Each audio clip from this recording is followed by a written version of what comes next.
Guys, pagpasensyahan nyo na kung medyo hindi pa ako sanay mag-vlog. So, medyo hindi ko pa nakukuha yung tamang diskarte ba. So, pagpasensyahan nyo muna, hayaan nyo at pag-iigihan kong alamin at saka sanayin ang sarili ko para mabigyan kayo ng isang quality na vlog. So ang vlog ko ay laging may mga magandang dulot maaari kong ma-share sa inyo sa bawat vlog ko. Kaya sana tiyagaan yung panoorin ang aking mga vlogs hanggang dulo. Maraming salamat at kahit papaano dumadami at lumalaki na ang ating naaabot. Sana ibigay sa atin ni Facebook, ni Meta ang mas malawak pang maabot ng ating mga content para mas maraming makapanood at mabahagian natin ng kahit papaano mga kaalaman at magandang aral na mapupulot natin sa ating video. Kasi ang purpose po nitong aking vlog ay para makapagbahagi din ng mga magagandang diskarte at magandang kaisipan para maging successful.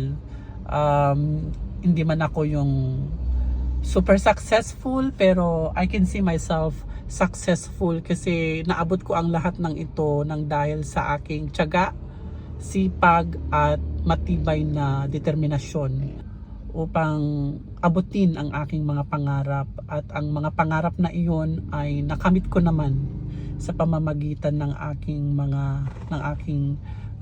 kakayahan na talaga namang binigyan ko ng matinding sakripisyo para makamit ko ang lahat ng aking mga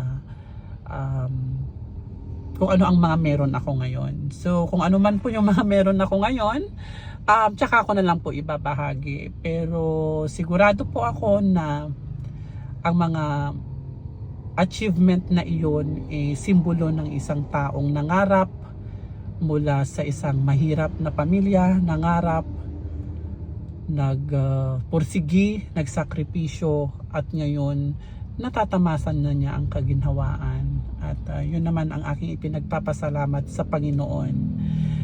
So sana ang kwento ng buhay ko ay makapagbahagi ng motivation at inspiration sa mga nangangarap din, lalong-lalo na sa mga nag-uumpisa pa lang, yung mga kabataan.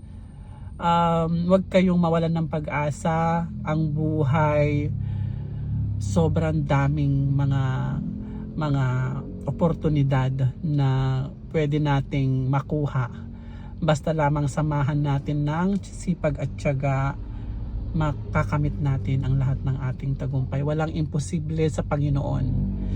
Kung nakikita ng Panginoon na ikaw ay nagpupursige, hindi malabong ibigay niya ang iyong mga ninanais sa buhay. Lalong-lalo na kapag ang dedikasyon mo upang magtagumpay ay para makatulong sa pamilya at makatulong sa mga nangangailangan. Yun lang po. Maraming salamat.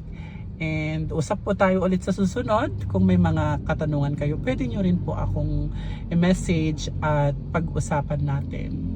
So, maraming salamat mga kasolo. Tayo po ay